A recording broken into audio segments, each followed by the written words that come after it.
apresenta, a partir de agora, o programa Itaenga Notícias. Informações, notícias, prestação de serviço, pública.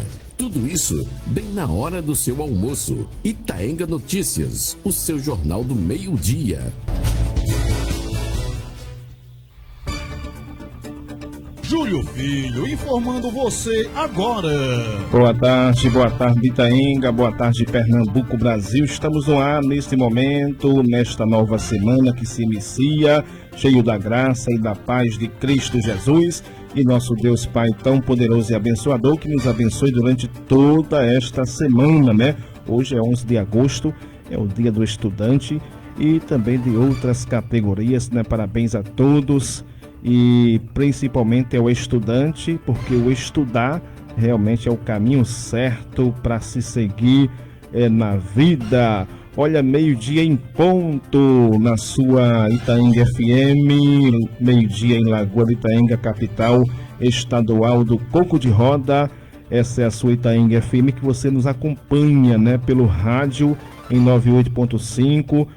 Pelos aplicativos e sites, né? Os sites parceiros que nos retransmitem, o Streama, radios.net e também o Zeno Rádio.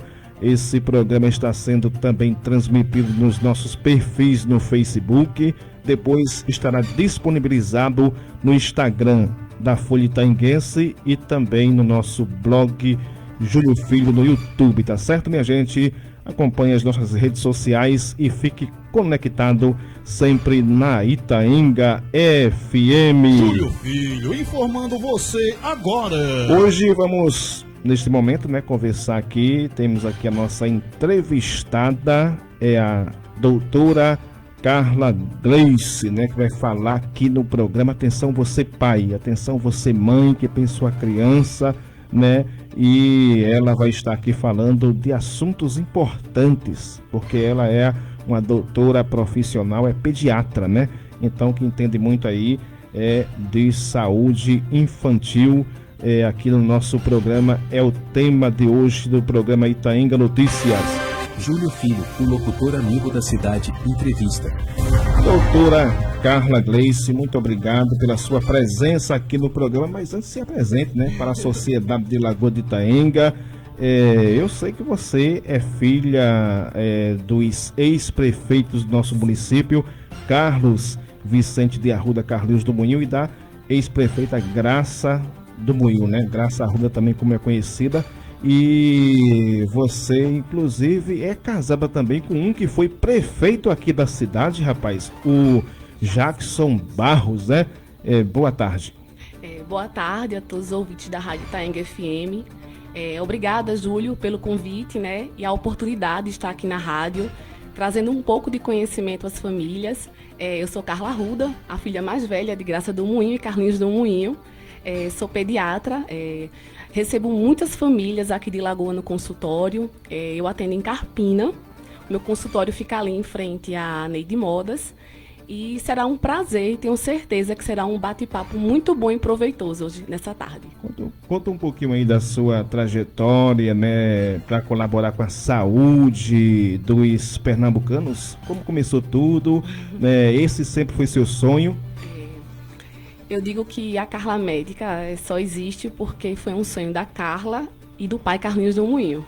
Desde criança, né? Eu sou a menina da Rua do Moinho, fui criada lá. E desde criança eu sonhava que um dia eu seria médica. Ele dizia, você vai estudar no Recife. Você vai fazer o ensino médio em Recife porque você vai estudar para ser médica. E aí, depois eu passei no vestibular, fiz faculdade de medicina no Juazeiro do Norte. Já sou formada há 16 anos já. E desses 16 anos, 6 anos são de pediatria. Sou concursada do Estado também. Sou responsável técnica do Hemop Limoeiro. Trabalho também em um outro hospital grande no Recife. Sou plantonista lá do Hospital Santa Joana, que é um hospital particular, na emergência pediátrica. E também já trabalhei aqui em Lagoa de Itaenga, já tive a oportunidade também de servir e ajudar a população. Doutora, a partir de que momento a pediatria entra na vida da criança?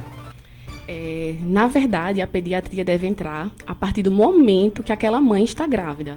Hoje em dia, Júlio, existe a consulta pediátrica pré-natal, que a mãe faz ali em torno do 32ª semana, né, de gestação, que ela vai para um bate-papo, uma conversa com o pediatra, porque lá ela vai tirar suas dúvidas sobre os primeiros dias de vida do bebê, quando levar à emergência, quais os testes são importantes na primeira semana.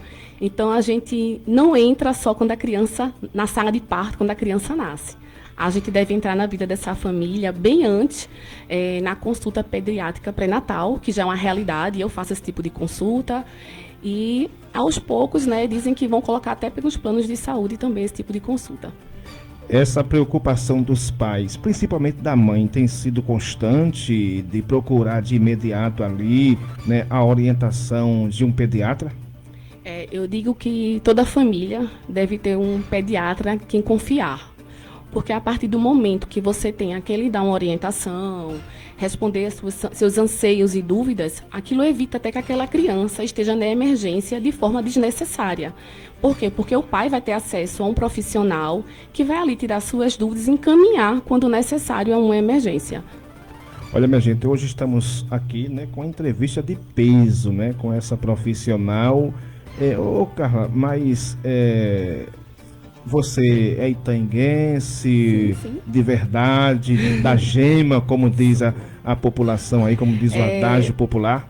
Sou itaenguense, né? Como eu falei no início, eu sou a menina da Rua do Moinho. É engraçado quando o pessoal chega no consultório e faz: doutora, a senhora é da onde? Eu digo: eu sou de Itaenga. Porque acho que a gente nunca esquece as raízes e de onde a gente vem, né? De onde a gente começa. Pronto, então ela falou aí um pouquinho das suas origens, né? Aqui no nosso programa Itaenga Notícias, hoje falando desse assunto sério, né? E com uma pessoa que é de Itaenga, conhece a realidade, né, de pessoas que precisam de fato, né, lidar com o cuidar da criança, né? Tantas são crianças que têm nascido recentemente e não para, viu? Realmente o mundo está cada vez mais populoso. Mas, doutora Carla Gleice, o que toda mãe realmente precisa saber antes de correr para o pronto-socorro? Eu falo o seguinte para as mães: existem sinais de alarme que toda família deve conhecer, isso para qualquer doença, Júlio. Não importa se a criança está com uma doença mão-pé-boca, se é uma gripe, se é um abscesso, se é um furúnculo, a mãe tem que sempre estar atenta aos sinais de alarme que precisa levar a criança à emergência. Febre a mais de 3 dias, sonolência, hipoatividade, redução do xixi, aquela criança que tem uma redução importante do apetite, aquela criança que não quer nem mamar, que não aceita nem o leite, uma criança que tem vômitos incontroláveis, com respiração rápida, tosse persistente, são sinais que aquela família sempre deve ficar atento, porque estou com a diarreia, criança, um exemplo, ela não está fazendo xixi direito, não come nada, precisa de emergência, porque ela pode estar desidratada e fazendo uma baixa de açúcar no sangue, que é a hipoglicemia. Então, esses sinais de alarme, eu falo para eles, serve para qualquer tipo de doença do seu filho, ficar sempre atento. E nada de automedicar, né?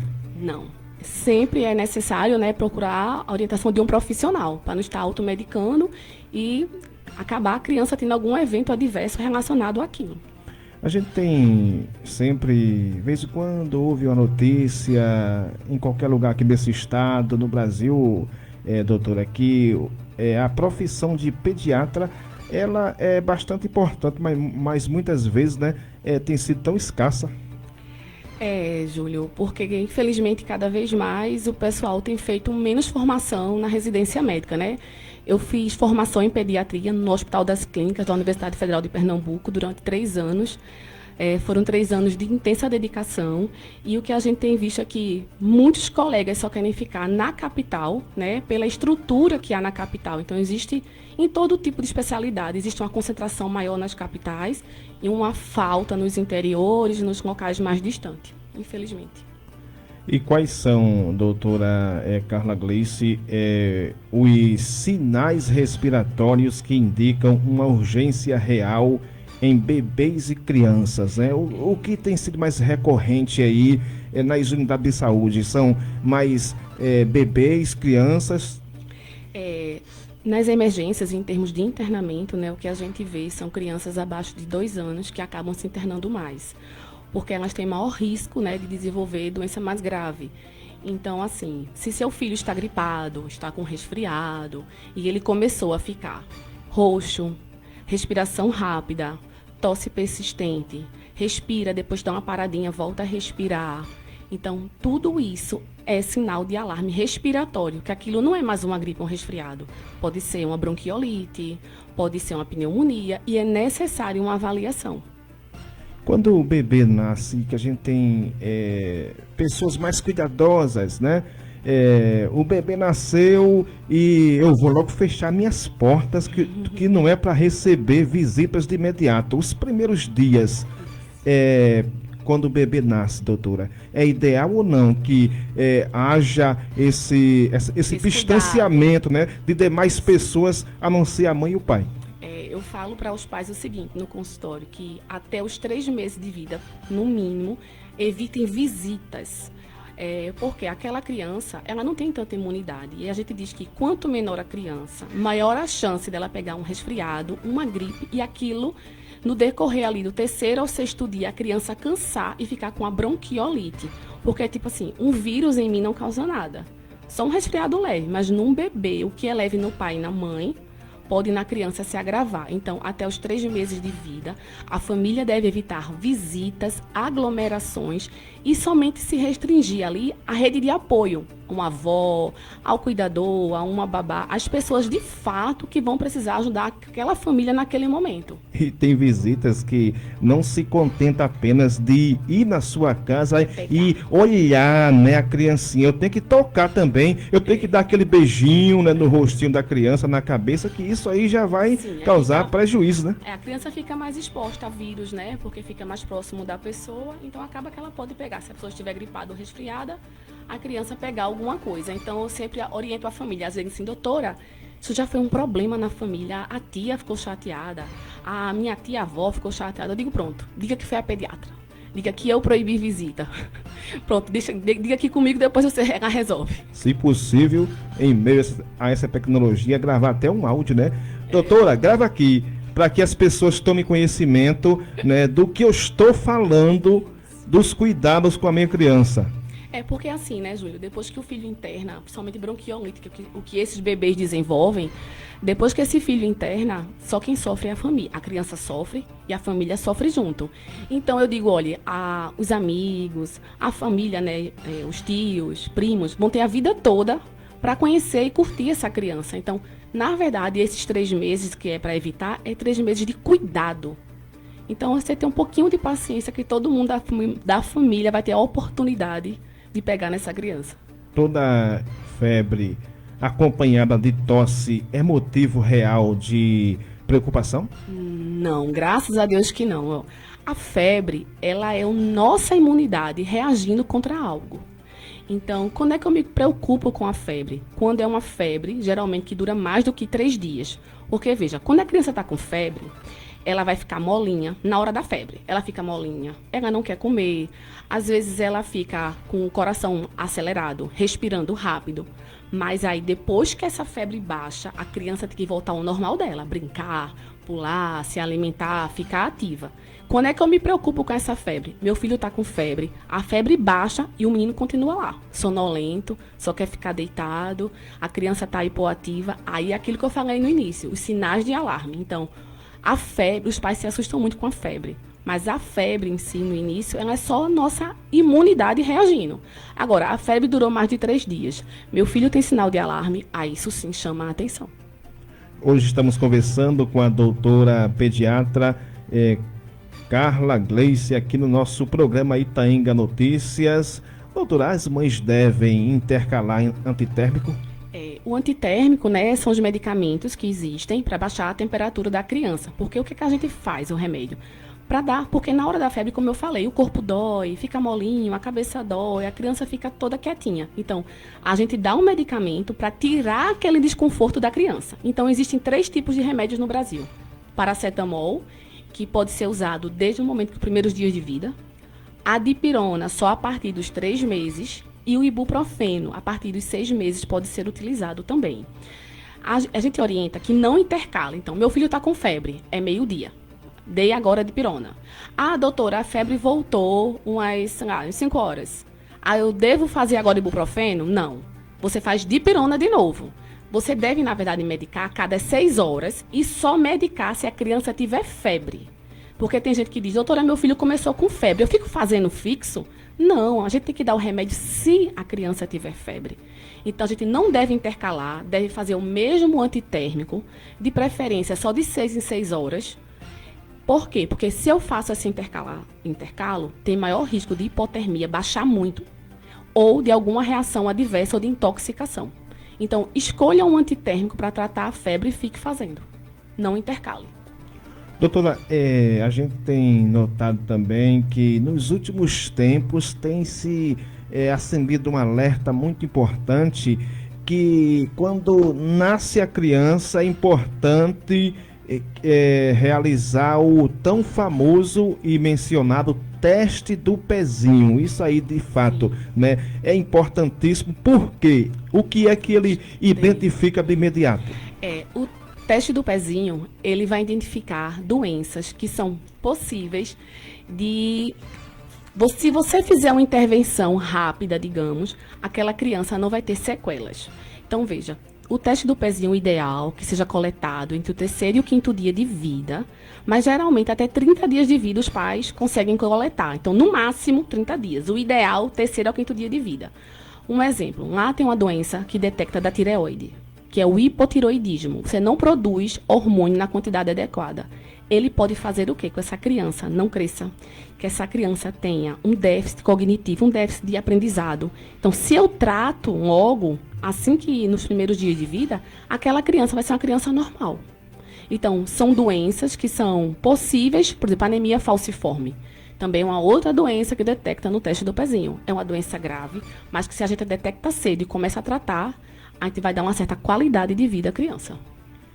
Queremos aqui abraçar o público ouvinte que está em casa, numa audiência fantástica aí. Hoje a gente recebe aqui no programa a doutora Carla Gleice, pediatra, que vai falar aqui, né, tem falado dessa importância, né, do cuidar do recém-nascido, da criança, e ela está aqui, de fato, para fazer uma grandiosa prestação de serviço através do nosso programa de rádio e também dos nossos canais digitais. Doutora, como diferenciar, na verdade, uma gripe comum de doenças mais sérias como bronquiolite, como você bem destacou aí essa doença?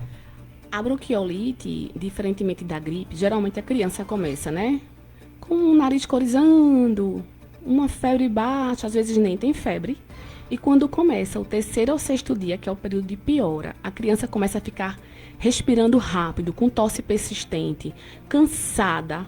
É igual na pneumonia também, geralmente. A criança começa um resfriado, digamos, com sintomas tudo parecido, resfriado, gripe, e depois ela evolui com o cansaço, febre alta, e aí isso chama a atenção. É possível também diferenciar sobre asma? Sim, porque assim, a asma é aquela criança que tem um quadro, né? Ela tem uma alergia respiratória e ela vai cansar inúmeras vezes no decorrer da vida. É aquela criança que a mãe diz, toda vez que gripa ela cansa.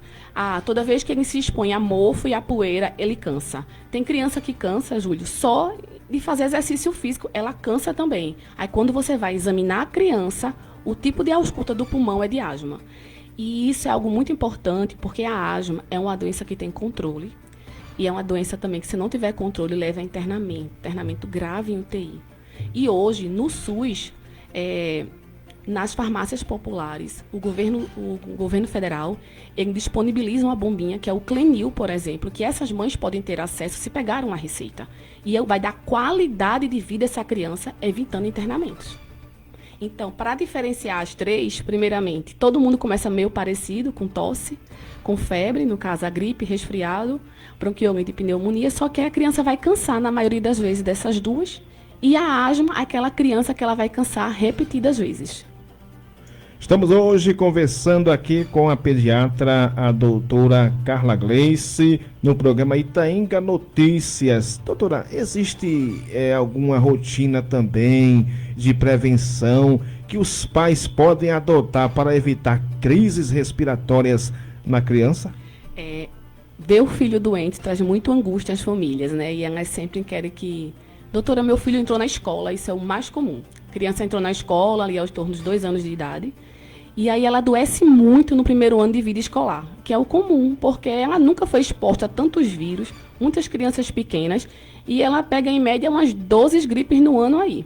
E essa transição agora que estamos vivendo, né? É o verão para o inverno para o verão, né? Que já daqui a as pouco acaba o crianças inverno. asmáticas que têm sofrido, né? Porque a Essa mudança de friagem também, né? temperatura, E aí, Júlio, os pais perguntam, doutor, o que é que eu faço? Primeira coisa, seu filho está adoecendo muito, o cartão de vacina dele, a caderneta está em dia, que é algo que, infelizmente, eu vejo muitas crianças ainda faltando vacinas importantes, como vacina da gripe, que a campanha, né? Acabou há pouco, mas ainda tem muitos postos, muitas cidades com vacina disponível que as pessoas não fizeram. Vacina de Covid, a vacina de pneumonia, do SUS também. E eu digo aos pais, quem tem a oportunidade, a vacina de pneumonia do SUS, ela pega somente 10 tipos de bactérias. Ela é bem antiga, ela é de 2010. A vacina do particular, ela já vai na 20, protege 20 bactérias, que chama de pneumo 20. Então, manter vacinação em dia, se possível, até com essa vacina do particular, que é a de pneumonia. Criança pequena, evitar aglomeração e evitar as visitas, como a gente falou naquele início. Manter uma boa alimentação. Para crianças para bronquiolite, Júlio, dizem que, né, que o ano que vem o governo federal vai colocar as 2 que chamam de vacinas para grávida, que já tem no particular, para evitar bronquiolite. A mãe toma e passa através da placenta para o bebê. E quando o bebê nasce, também já está disponível no particular ou pelos planos de saúde abaixo de 37 semanas. O bebê que nasceu prematuro também tem direito, que é a Beyfortus. Mas que elas estão para entrar ainda no SUS a partir do próximo ano. Estamos aguardando ansiosamente. Também tem a BCG, né? A BCG ela é uma vacina para tuberculose. Ela deve ser dada assim que a criança nasce, para evitar formas graves de tuberculose, né? Também é uma vacina importante também. Essa dá uma única vez na vida? A BCG é uma única vez. A vacina da gripe é anual. Todos os anos deve ser feita. E a gente chama o seguinte, de estratégia de casulo. Quanto mais pessoas vacinadas na casa, mais a sua criança está protegida. Então, eu digo aos pais, a sua criança tomou a vacina? Tomou. Você tomou? Sua esposa tomou? Porque se você vê, quando começa a campanha, o Ministério da Saúde só libera a vacina para idosos, gestantes, crianças até determinada idade. E aí, depois eles liberam para todo mundo. Aí eu digo, aproveitem e tomem. Quanto mais pessoas vacinadas dentro daquela família, mais seu filho está protegido. Olha, muita gente, mulheres, né, que vão daqui a pouco, né, dar luz, muitas já deram a luz, né? Agora, doutora, essa questão aí de doenças respiratórias e a tal da lavagem nasal, né? Como você orienta? Porque é importante, né? Porque veja bem que situação a mãe passou por esse processo todo, né? E ela pensa que acabou, né? Não, aí que começa, né? A orientação que você tem dado, principalmente nesse quesito, lavagem nasal para a criança. A lavagem nasal, ela pode ser feita desde os primeiros dias de vida.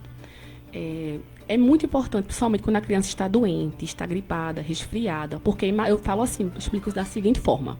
Aonde tem catarro, onde tem secreção, adora crescer bichinho. Bichinhos são bactérias. E quais são as complicações de uma gripe e de um resfriado? Otite, que é a inflamação do ouvido. A sinusite, aquela criança encatarrada, espesso, verde. E a pneumonia. Então, lavagem nasal durante a gripe e o resfriado vai evitar as complicações. Então, assim, até os 2 anos, os pais devem utilizar a seringa. Que é, seringa tem no posto, uns de 5, 10 ml. Geralmente, quando é menorzinha a criança, 1 mês de vida, eu digo, comece com 3 ml. Ah, doutora, pode fazer quantas vezes? Quantas vezes for necessário. Se a criança está muito cheia de catarro, agoniada para dormir, agoniada para se alimentar, pode lavar, porque aquilo é soro. Agora, precisa saber fazer a técnica correta. E acima dos 2 anos, existem uns dispositivos que chamam de alto volume, que são as garrafinhas que vendem na farmácia, que podem ser utilizadas para lavagem nasal. Eu digo a eles o seguinte, a criança chora no começo, é algo novo. Mas tem criança que de tanto fazer, ela mesma vai se acostumar. Eu tenho vários pacientes no consultório de 3, 4 anos que eles já fazem sozinho. De tanto que já foi feito, eles aprenderam a fazer com a mãe. E já não choram mais.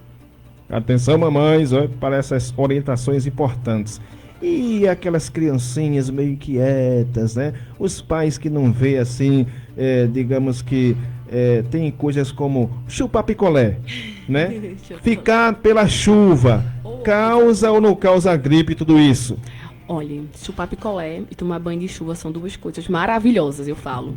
Quando eu era criança, eu tenho asma e eu era uma criança que cansava muito na época. E aí eu fui criada, o pessoal dizia que não podia chupar picolé, porque senão eu ia cansar. Então eu tenho o maior trauma disso, porque na verdade picolé e chuva não cansa e não dá gripe em ninguém. Quem dá doença é vírus. E quem transmite vírus são pessoas. A gente só tem doença que a gente tem contato com outra pessoa que estava doente. Então, tomar banho de chuva, chupar picolé. O picolé não tem vírus e nem a chuva tem. Então, às vezes as crianças são podadas, né, de coisas que trazem boas memórias depois na sua infância.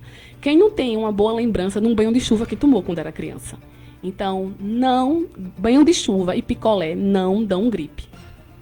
E a família, doutora, pode dar vitamina C para ajudar a evitar gripes e resfriados? Olha, a vitamina C, ela é muito importante, sim, para a nossa imunidade, mas ela não deve ser dada para crianças que não têm uma deficiência de vitamina C, porque os estudos mostram que ela não vai evitar gripe e resfriado. Então, quando o bebê nasce, Júlio, a única vitamina que ele vai tomar é a vitamina D, e dependendo se mama ou não mama, ou de algum outro fator de risco, é o ferro, que é com 3 ou 6 meses. E os dois são importantes para a imunidade. O que é que eu vejo no consultório? Chega a mãe que está dando gotinha de vitamina C. Não tem indicação, não é necessário, porque ele não vai evitar a gripe do seu filho. A não ser aquela criança que tem uma deficiência, a gente investiga de exame laboratorial, a gente vai conversar com a família e ver tudo que a criança se alimenta e ela tiver uma deficiência, aí a gente vai suplementar. Mas para crianças que não tem nada, fazer de rotina não evita gripe e resfriado. Muito bem, esse é o nosso programa Itaenga Notícias em 98.5 e a última de hoje aqui, doutor, aqui o nosso horário também já está já acabando, você certamente tem muitas correrias pela frente, né? O mês de agosto só está no começo, né? Quais orientações iniciais quando uma criança gripa, hein? Primeira coisa, né? Às vezes eu sempre mando, doutora, o meu bebê tá com febre, começou hoje a escorrer o nariz. Aí quais são as orientações iniciais que eu sempre falo para a família? Lavagem nasal. Se a criança está com redução do apetite, ofereça alimentos de forma fracionada, de pouquinho em pouquinho, de hora em hora. A mãe diz assim, doutora, ele toma 180 ml de leite, só que ele não está aceitando todo. Eu digo, então faz assim, oferece 90, daqui a 1h30 tu oferece mais 90. Ou seja, oferecer de pouquinho em pouquinho para aquela criança ir se alimentando. Fazer remédio de febre, se necessário, temperatura geralmente maior ou igual a 37,5. E uma coisa que as mães podem fazer, que eu digo para tosse, é mel. Mas o mel só pode, que é uma coisa geralmente fácil acesso, tem efeito comprovado para tosse, tanto seca como a tosse de catarro. E só tem um porém, só pode ser feito acima de 1 ano de idade, porque antes disso tem risco de uma doença chamada botulismo, que é uma bactéria. E as mães devem ficar atentas aos sinais de alarme. Então, remédio de febre, se necessário, bastante líquido para hidratar essa criança, oferecer alimento de forma fracionada e bastante lavagem nasal. E ficar atento aos sinais de alarme para levar ao pediatra ou levar à emergência se necessário. Doutora, eu e você conhecemos muitas mamães que daqui a 2 dias, 5 dias, 1 semana, 1 mês vão dar luz, né? A sua mensagem para elas, né? É uma orientação mais comum que você tem dado aí também no seu consultório? Para as mães, né, que estão para ter seus filhos, primeira coisa primeiro assim, eu acho que dizer que ser mãe, né, é um dado, é o maior presente. Então, tenho certeza, eu digo muito elas assim, são muitas coisas novas no primeiro mês, mas tenho a certeza, se você tiver uma boa rede de apoio, um pediatra que possa te ajudar a tirar suas dúvidas, tudo vai se tornar mais fácil. Então, o bebê nasceu, primeira consulta deve ser em torno de 7 dias de vida, na primeira semana depois que o bebê nasceu. A primeira consulta pediátrica. Lembrar da vacinação da BCG e hepatite B na primeira semana de vida do bebê para fazer. E os testes que o bebê deve fazer. O teste da orelhinha, o teste do olhinho, o teste da linguinha, o teste do pezinho e lembrar na maternidade de pedir para fazer o teste do coraçãozinho, que é um teste que deve ser feito na maternidade, nas primeiras 24 horas de vida do bebê. Para quem quiser, o pessoal de Lagoa de Itaenga, né, os pais, mães, quer conhecer mais um pouco dos seus trabalhos, né, conhecer seu consultório, informações mais que você pode repassar aí, né, fique à vontade aí para divulgar. Como todos o Júlio me apresentou no início, né? Eu sou Carla Arruda, pediatra. O meu Instagram é o Pediatra Carla Arruda, que quiser me seguir lá. Eu gosto muito de interagir na rede social, porque eu acho que é uma maneira de levar conhecimento às pessoas. E quanto mais famílias, né, com conhecimento, mais crianças são beneficiadas. Eu atendo em Carpina, no empresarial JFSB, em frente à Neide Modos, acho que é a referência mais fácil para todo mundo. Vou deixar aqui o telefone do consultório, o WhatsApp, que é o 99 34 32 28. E será um prazer recebê-los lá para, de alguma forma, acolher a sua família e ajudar essa família para que essa criança, né, ela atinja todos os seus potenciais. Eu digo que na consulta a gente não trata só a doença. A gente conversa com a família sobre a rotina, sobre a alimentação, sobre sono, sobre vacina, desempenho escolar, porque de alguma forma a gente pode fazer algum ajuste e trazer benefício para aquela criança. Desejo sucesso para você. Muito foi obrigada. Um prazer, né, ter você aqui no nosso programa. Foi uma entrevista, eu tenho uma certeza, uma entrevista super produtiva. Eu nunca tinha vindo na Rádio Lagoa, foi um prazer vir aqui. Que ajudou realmente muitas mães, né? E muitas mães que não ouviram, mas vão poder ali na rede social acompanhar essa entrevista. E sempre que quiser, volte nesse programa que obrigada, você será bem recebida novamente, viu? Tá, muito obrigada. Boa tarde, pessoal, e tenha uma ótima semana. Pronto, minha gente, conversamos com a doutora pediatra Carla Gleice aqui no programa Itaenga Notícias. E ela é itaenguense, viu? 18 anos no ar. Durante todo esse tempo, você, minha amiga, meu amigo, nos deu toda essa credibilidade.